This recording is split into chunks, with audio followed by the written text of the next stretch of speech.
If you like what you see, don't forget to smash that like button, share it, or subscribe.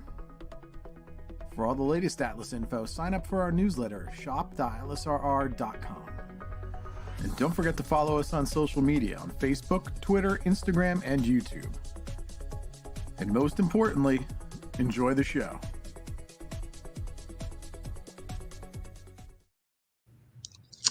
Hello, Atlas fans. My name's Jarrett. Welcome to Atlas Model Railroad Company's Summer Fun Volume 1 All Scales Catalog for June 2023.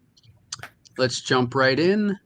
I see we got some people logging in right now. Give some people a little bit more time. We are streaming live on YouTube and Facebook right now, and happy you could be here with us. I want to say first hi to Ross. You can see him on the screen just below me. When Ross is not selling trains for Atlas, he's part of the Black River and Western Railroad. He's a firefighter and a drummer in a rock band. Hey, Meaty. What's going Ross, on? how we doing, man? I'm good. I got Meaty over here by my side here. Sun shining the hillside. All right, Matt, he'll stay here for a little bit. All right, cool. Meaty, for those of you who don't know, is Atlas's official mascot. He's an English bulldog owned by Matt, who is below Ross here in the screen. Matt wears multiple hats here at Atlas. One is product designer. The other is Atlas's social media director. Matt's a very important part of our catalog creation process, and we're happy to have him with us today. So how you doing, Matt? Good. Eager to talk about these stuff. new exciting items. That's great. Good stuff. Below Matt, we have Scott joining us today. Scott's a member of Atlas's R&D team. He's our resident railroad historian and has been an integral part of the development of this summer catalog. How are you doing, Scott? Good, Jarrett. Good to be here. All right, great. So it is a common holiday tradition for Atlas Model Railroad Company to take vacation right around the 4th of July. This tradition was actually created by my grandfather, Stephen Chaffin Jr., who would shut down the Hillside, New Jersey-based family business for 2 weeks in the summer to perform routine maintenance on his machines that made model trains and track. And many years later, we still honor this tradition, bid farewell to the offices for 1 week to reset and recharge. So this is our last day before Atlas goes away on summer vacation. And with that themed tradition in mind, we're going to present to you the Atlas Summer Fun Catalog Volume 1, where we will explore the latest offerings that our product development team has created for your all approval. This catalog showcases Atlas products with officially licensed brands on the products that you run, collect, and love. Ford and Pabst are the two licensed brands that are featured in this catalog, and Matt, Ross, and Scott are going to take you through these newest offerings. And just so everybody knows, if you want to follow along, because the catalog's not, it hasn't been posted online except for one location. So for those of you who are on this broadcast today, you can actually go check out the catalog. If you go to catalog.atlasrr.com, and you can follow along with us. Just go to that link, and in your browser, just type in catalog.atlasrr.com to see the catalog, and then shortly we'll broadcast it out to the consumers. But for those of you who are on here, you get a little sneak peek of it. So, gentlemen, with all that said, please take it away. Excellent intro, Jarrett. Thank you. We're all really looking forward to our summer vacation. Recharging so we can make more great new products. If you want to head the flip book over to our first product, there we go, the N scale 40-foot plug door. So our Trainman N scale model here is a Pullman standard RBL, which was used to carry product, canned goods, food, paper product, anything that needed to stay consistent temperature. These cars are insulated when hold their temperature. So they're a great choice for beer. So you see here we have 6 decorative Pabst label beers, and these our graphic designer did a great job with these. These are just, we try to do things, so we like to call these alternative history or historically fictional. Like, so these cars are fake, but they're done in a way that would look like what if they wanted to. Like, they have the accurate railroad reporting marks, as well as dimensional data, as well as the Pabst advertising on the side. It's, the return to notes on the car have the correct brewery locations and fine details such as that. So it's not just a made up colorful car. It's actually really, like, we did historical research into these cars. I think Scott wants to say a few things about some of these paint schemes. Yeah, indeed. Like you just mentioned, Matt, a lot of these paint schemes really come from the basic brand advertising that's been seen ever since, the beginnings of many of these companies. For example, we have Falstaff, which originally started as a Lemp Brewing Company out in St. Louis, Missouri, but by about 1903 or so, they actually changed the name to Falstaff because if anybody collects or knows about the wood reefers that we also sell, the Falstaff wood reefer has always shown a nice big picture of Sir John Falstaff, Shakespearean character, very boisterous, very egregious, very happy-go-lucky kind of guy, but also one that really supported and showed, I think, for them, this is what our beer really makes you want to do. And so what they ended up doing was changing the actual brewery name to Falstaff Brewing. It took off really, really well. And in fact, their logo has a blue ribbon in it. And that ribbon really was part of a court case with another brewery out in Nebraska, I believe. They won because they ended up actually winning a blue ribbon for some of their early beers. Now, of course, Pabst Blue Ribbon itself is another, king of beers kind of thing, the leader of the blue ribbon movement, as it were. They also used to place blue ribbons around the necks of their bottles, such that people would ask for the bottle with a blue ribbon by name.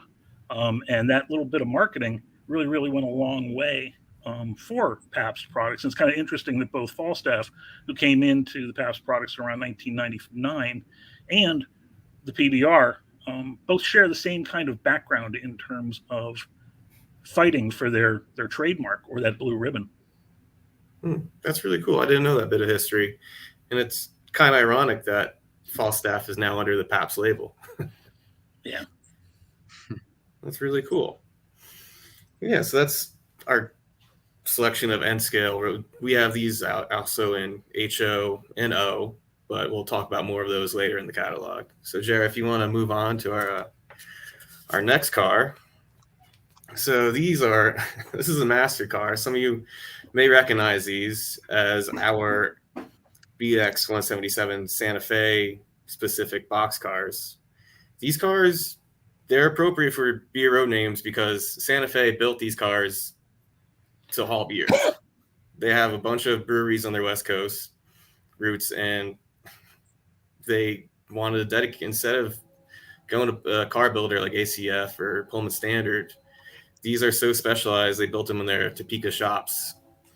So you can see these are still in service today with not just Pabst, but there's also with Coors and Yuengling, they're major haulers, major receivers of these prototype cars.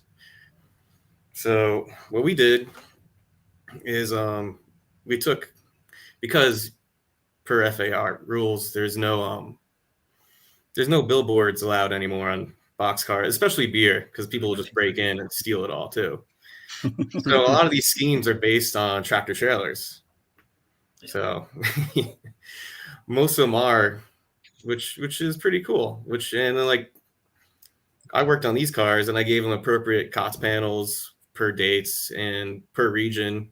So for like the Olympia one, it goes to BN, and small details like that are included on these. And I think Scott has some. Yeah, you mentioned about the tractor trailer type art.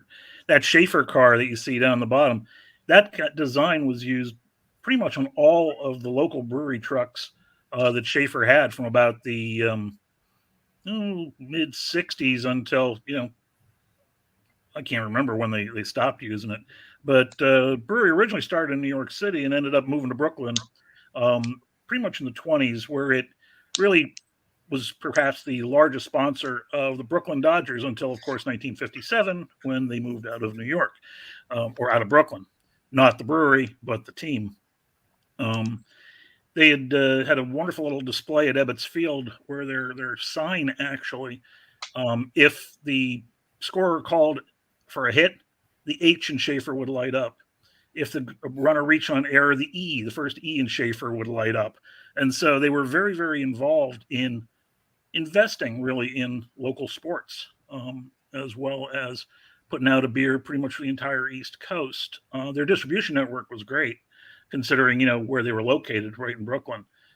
And so that actually became important to a lot of the other Pabst products when Schaefer became part of the Pabst family. Olympia, very long history with that brewery. I like the colors on that one. I mean, it's really, really striking, Matt. I think you picked a really that nice one came out really nice. Yeah, you picked a really nice way of showing that with the classic Olympia Good Luck horseshoe, the waterfall, and really a very striking design. That brewery had been in business pretty much until 2021, where Pabst actually just stopped brewing the label. However, Olympia Brewing still exists, or Olympia Bottling in that, and they're actually making vodka now. So they've moved up a little bit in the alcohol range, shall we say. But Pabst retired the brand just as recently as 2021. You might all remember the little Ollie cans, that were about, I think, 6 or 8 ounces that you could get, and they were a big feature of college life across the U.S., I think. Sounds like you had a few, Scott. Well, didn't we all? At one time. Yeah, the Schaefer box is like just iconic like imagery of Schaefer, and the Pabst is just like, looks like you slapped a beer can just right on some trucks. Yeah, that was the idea, and it was also to keep them, railroad, because you can see on the Pabst car we also have like the door data and stuff like that, and just I'm more prototype. I'm a prototype modeler, but these cars are cool enough and close enough where they're going to make appearances on my lab once in a while. For sure. I think the correct term is nerd. Yes. There you go. Yeah, these are beautiful, guys, and I love the Lone Star one, the red, white, and blue. Really cool. Yeah, patriotic really I'll talk about that one a little bit later. Yeah. All right, so we can move ahead to Scott's favorite. Oh yeah, he did an awesome job with these. These are so decorative and and in fact, a lot of these trailers is where most of the art tends to come from. Before really, the 30s, 36, I believe it was, or 38, when all advertising had to be off of railroad cars, trucks and that took over really for a lot of the advertising. And in fact, all of these designs did appear either on a 40-foot truck, a 24-foot truck, or on local delivery trucks for each of these breweries, such as Ballantine and Rainier, and Rainier's down another page. We'll see that in a second. But all of these designs really came from things that had been seen and run all over the roads, and also traveled on freight cars. One of the interesting things, like Matt says, you put a little bit of work into ensuring that there's some prototypical, nod, shall we say, to these. While all these trucks are legit, they ride on flat cars, which also did TOFC, or the early trailer on flat car ideas. And if you look real close, all of these marry up to their regions as well. So that Ballantine, and the New York breweries are running things in this area. Old Milwaukee, of course, rides on a Milwaukee Road flat car. It really just kind of adds a little bit more of a little bit of whimsy, but also a little bit of nodding to the general areas of the country where these things are made. Yeah, it's nice. Rainier is one of those beers. If you flip down a page or two, there you go. That Rainier design is classic late 60s, early 70s, with the bringing life to things. And Rainier has an interesting history with their advertising. They always had something amusing. It was always quite funny. They came out with croaking frogs years before the Budweiser frog showed up. One of the things that was always on radio and television, mostly in the Pacific Northwest, but you could also get it sometimes out east, was a motorcycle droning Rainier beer all the way down, as it was traveling through the mountains of the Northwest. And so they always had interesting advertising. But perhaps in 2004, I think they had the most interesting free advertising of all.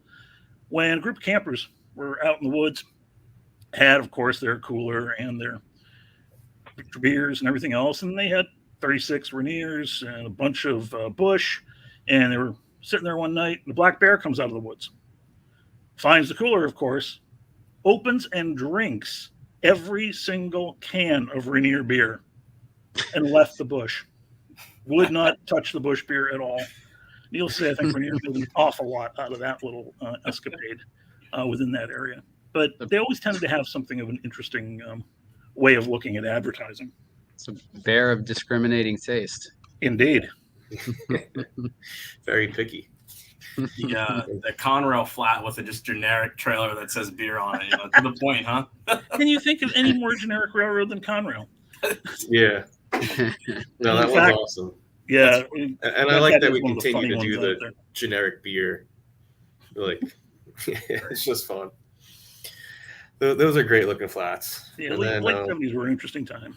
Yes, and Hoffman's the best. Hoffman Beer and Ale. No, I can't. Yeah, that's actually a real local brewery. In fact, you could originally have seen that from Atlas, because the brewery was originally in Irvington and had a roughly 55,000 gallon, I believe, water tower in the shape of a beer bottle on top of it. In fact, a lot of people who were driving around would use that as a navigating aid to find where they were going on some of the congested New Jersey highways. But that only came down a few years ago. Apparently it's in storage somewhere ready to be resurrected on some lot, but to date, I don't know where that's actually gone. Could be in some guy's scrap it, but they saved it. Who knows? Yeah, I think anybody that grew up in North Jersey can recognize that area. The giant beer bottle on it. Yeah. I remember as a kid passing it all the time. Getting a lot of comments. People really like these. Robert, thank you. Oh my God, I love these. A lot of people excited about this. They're very cool. All right. I think we can move on to our first Ford item.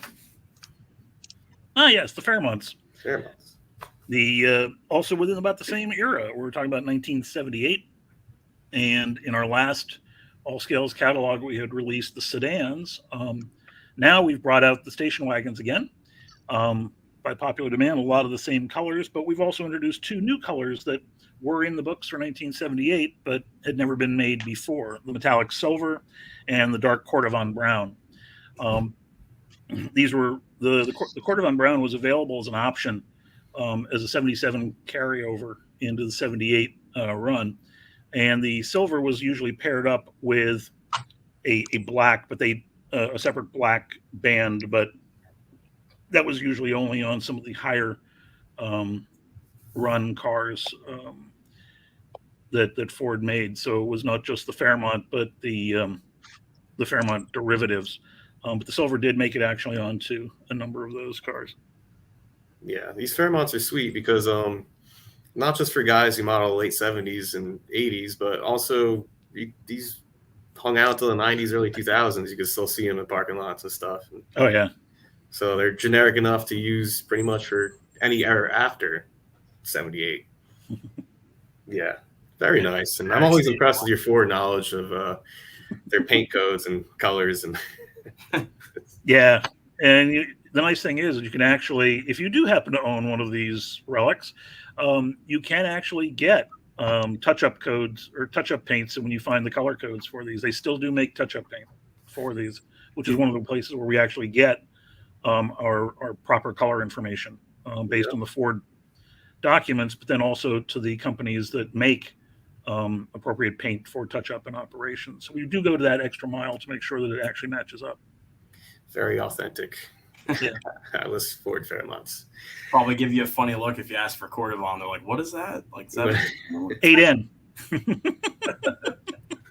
1978, Ford code 8N. Nice.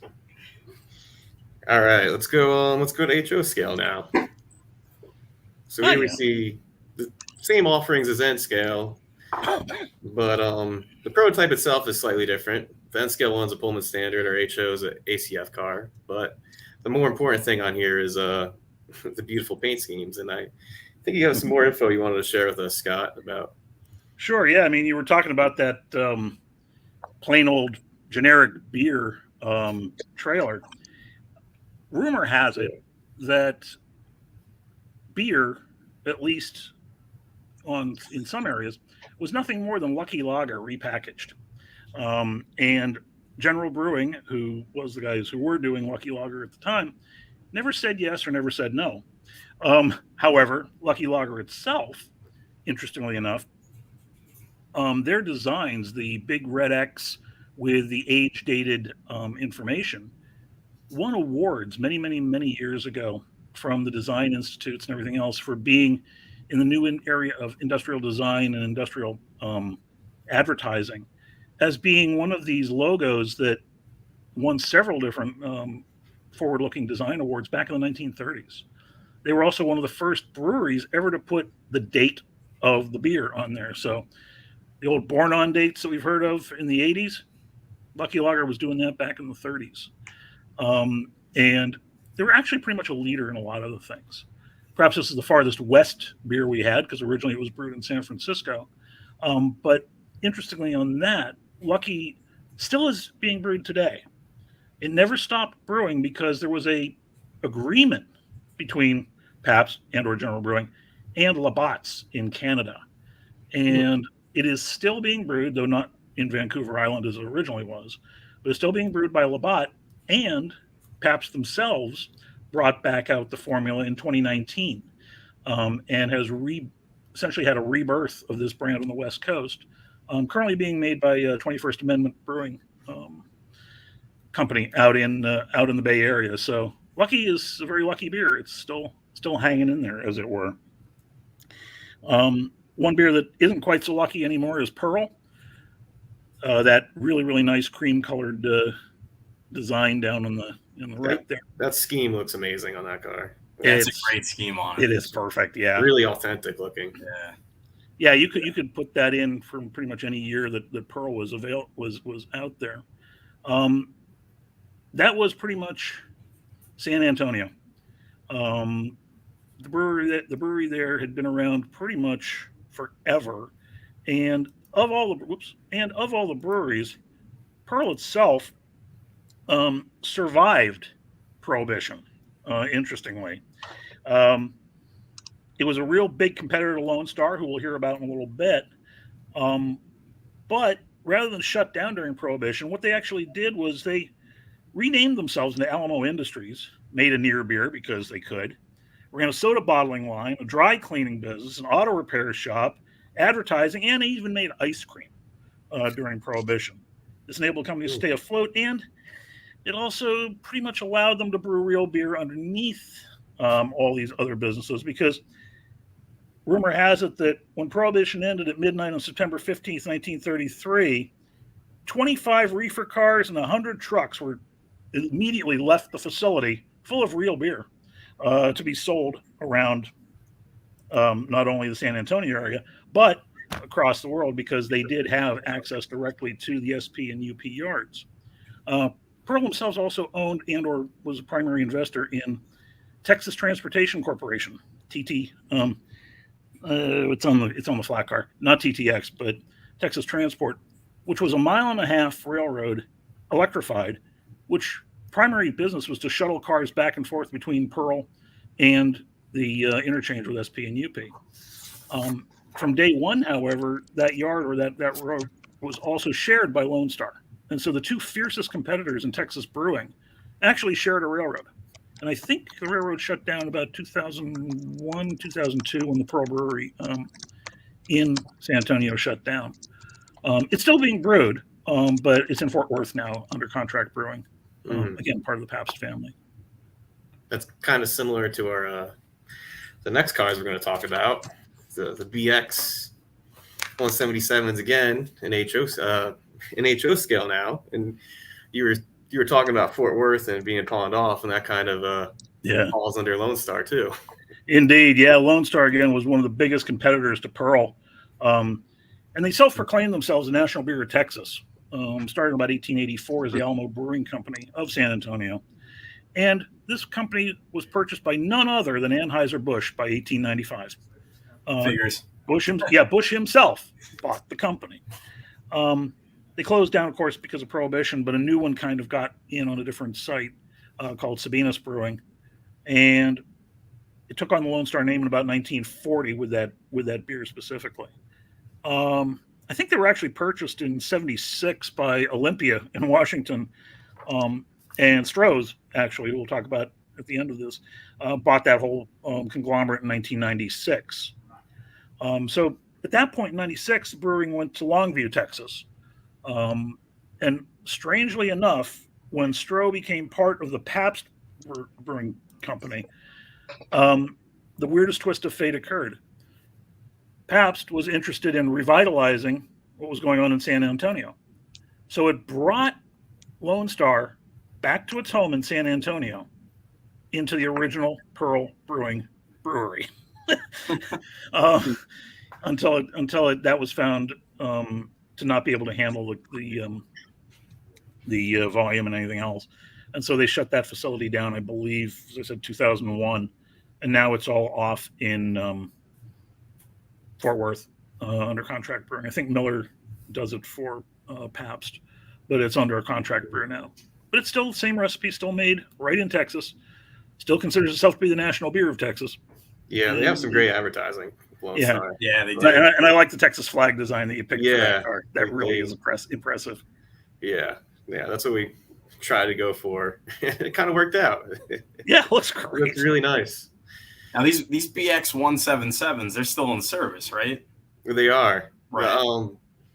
They're reaching their age limit, but a lot of them are being partially rebuilt, so they get additional time. So a lot of these you still see on BNSF in their brown scheme with the wedge. But I like our colorful versions. And the only use is just beer, refrigerated products. That's just beer, canned goods. Some of them got demoted to like paper bulk service, but for the most part, they're still in their original role, hauling beer. Right, like I guess similar to the 166, right? It's like the same. Yeah. The 166 came after the 177s, actually. So the 166s, I don't know, they went down in numbers because they realized the 177 only has I think it's a 10-foot door. Right. So the 166s have 2 6-foot doors, making a 12-foot door opening, which is a little bit easier for the bigger forklifts and stuff and larger pallets that the beer companies had. Yeah, definitely a great car to choose for the schemes. I'm probably just going to line my office with 177.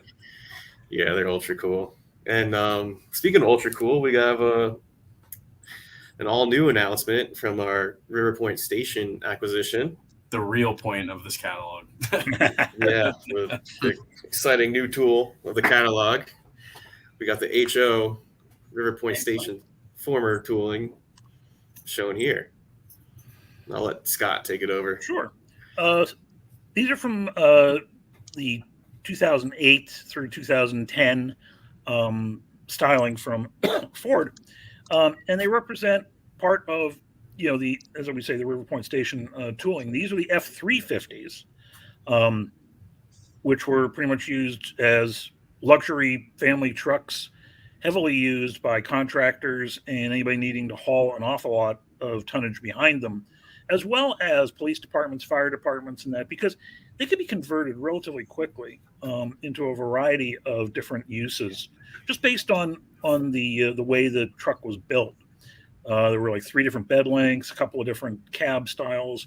We're offering the crew cab with a single rear wheel in this offering, in most of the colors that are pretty much general and can be used in a variety of ways. You can decal them or use them as is, for sort of the standard white, safety yellow, safety orange, and black. But we've also added a few wrinkles where we've included the utility caps. One of the local gutter cleaning services here in New Jersey uses the 350s with that orange cap pretty significantly, and you see them all over the roads in the morning, especially after the rains like we've been having. We've also had, we also are putting on the camper type cap. So if you see on the black Ford pickup there with the standard camper cap, along with the crew cab, and these were used and still are used a lot by police and fire.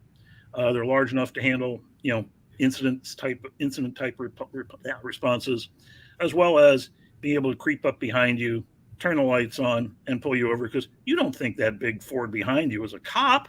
That thing on the bottom right-hand side is actually a stealth scheme, which has police and emergency 911 on the side of it in that sort of silvery reflective material that, of course, you don't see when it's coming up behind you. The black and white next to it is a labeled one. Those have light bars attached to them. And if you turn the page, you can also see a couple of different fire department varieties of this as well. A red with a Z stripe on it, and a command unit that I just noticed a little while ago going down the street. This is a really, really beautiful scheme, I think, for a fire truck or for any truck. Yeah, that yellow command unit is awesome. Yeah, it's actually based on a local. Red and white's classic. Yeah, then the red and white too, but the yellow just grabs my eye, or it's just different and modern and cool. Right. Oh yeah. So these you definitely see coming down the road. You're saying the yellow one's local to us, but yes, it is. Yeah.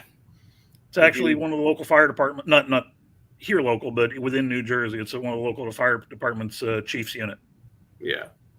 And to just make it clear, we genericize the the badge on the spe Plain Maltese and Z striping. That's it. Yeah, it says fire department. These looks cool. These are awesome. I need to pick up a few. Yeah, I gotta get. So this is the first release of trucks from the Ford from the RPS HO series.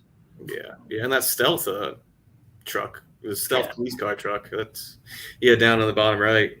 Yeah, that thing's really cool, and that can even sub in for railroad police because they riding around with similar trucks. Now all the RPS attachments, like the high rail, like any of that bits and bobs, that still works with these, right? Yeah, it does. Very cool. Yeah, I'm looking forward to these. And then moving on, we got more Ford Fairmonts, but now in HO. Exactly. Again, with the same as we had before, with the two new schemes in the two colors. These again complement the sedans that were released in the previous catalog. Yes, very cool. I think we can cruise on to our O-scale offering of the catalog. And this is our HO and N 40-foot plug door schemes repeated. But these are going to look awesome in O-scale. I mean, for anybody with steel beer reefers already, or just anywhere from transition era to mid, like these will just plop in perfectly. I mean, I think that Stroh's scheme pops really, really well in a consist. It harkens really back to the original wood reefers, I think, where highly colorful, really old logo and really easy to spot as to what it was. Stroh's interesting in general as a company because really they started out just right in the right spot at the right time. They were out of Detroit, and being one of the largest rail hubs in the area, were able to get their beer out, not just locally, but as far away as Massachusetts and Florida, using early reefers. And this is with the old wood reefers and stuff like that. So they were well on the way to becoming a national brand before a lot of the other, I think, breweries ever started thinking about moving outside of their own local areas. They really, had a couple of hooks as well where Bernhard Stroh started to use, by about 1908, something he called fire brewing. Because most times when you brew beer in a very large kettle, you don't want to heat the thing up localized because that starts to scorch certain parts of the ingredients. Most people will take a kettle and wrap it around with like a steam jacket, kind of like a locomotive, so you have an even heat. What Stroh did was they actually direct fired their kettles. This changed the beer flavor dramatically. I mean, it made it bolder, it made it more sort of flavor forward, in that, and which really took off. And so their slogan for many years was America's only fire brewed beer, and they had a lot of distribution, but they lacked a lot of work up in the Northeast. They couldn't really penetrate heavily until they ended up buying out the Schaefer line in the 70s. So that got the whole distribution network of the Northeast in behind the Stroh brand. And so in the 70s, Stroh's became really a huge beer, not only in the Midwest and the South where it had been, back and forth, but also in the Northeast. By 81, I think they were making about 40 million barrels of beer a year. And they purchased Schlitz in the same era in the 80s. Stroh's one of those companies that really decided that expansion was the way to go. They had a huge international presence, and they really ended up kind of overextending themselves. So in becoming large and taking on a lot of different names and stuff like that, they actually couldn't end up funding it after a while. And that's when they became part of the Pabst family of companies. And in fact, Pabst today, I think, has most of the really interesting history beers of the United States, as well as a couple of international ones as well, through this series of mergers and acquisitions, and just really an understanding of the history of what the American public really was doing, from the inception of brewing in the early, in the late 1700s here in the States, through now. And so it really is I think, a bold car and a bold statement as to, Pabst family of products. And we're very grateful to be working with them to bring these cars. Yeah, we are, to offer these awesome schemes and awesome products. And it's really a luxury because these are really cool cars. And to work with beer and trains, it's almost every guy's dream. It's your favorite words right there. Yeah, it's great to represent the whole family of them. Yeah, no, it's a luxury for sure. Yeah.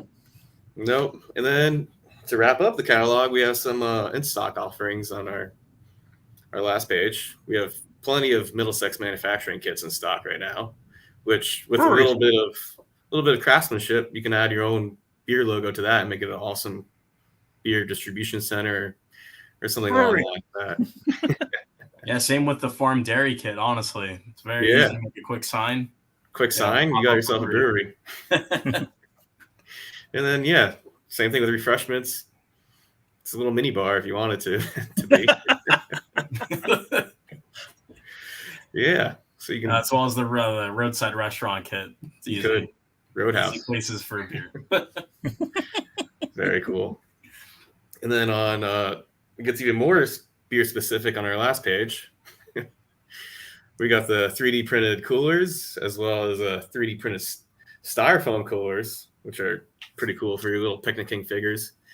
And then 3D printed beer kegs. These are really nice. I've seen these in person. They're great value too for the price of these.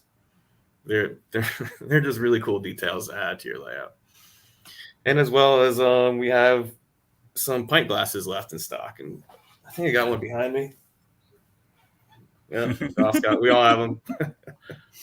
No, these are nice. Still waiting on the Pabst for this one. Yeah. Yeah, no, these are really cool. So perfect on next to your layout as we're either working or playing with our trains. Yep. Enjoy responsibly. Yeah. That pretty much wraps up our volume 1 of our summer fun catalog. Again, this one just includes the Ford and Pabst licensed products. Our volume 2 will have more our normal typical railroad prototype products, and that will be mid-August to late August. We'll be dropping that, so everybody stay tuned, and Thank you for joining us today. Anything else, Jarrett? Or No, just make sure that you follow us if you're not already on YouTube, and come to the website, sign up for our email list so you can get all your any Atlas news that we announce. And just want to wish everybody a happy summer, and thanks to Matt and Ross and Scott, and we're looking forward to doing more of these live streams in the future for sure. yeah, these are fun. I enjoy this, and I learned a ton about the Pabst brand history through Scott today. So. Yeah, beerology. Yeah, he's got it. He's the man. Beer and Ford. There you go. Yeah, A little bit of electricity. Nice. All right. Well, let's start our summer vacation then. All right. All right. I'll catch Cheers. you guys later. Happy Cheers. Cheers. Cheers. Bye.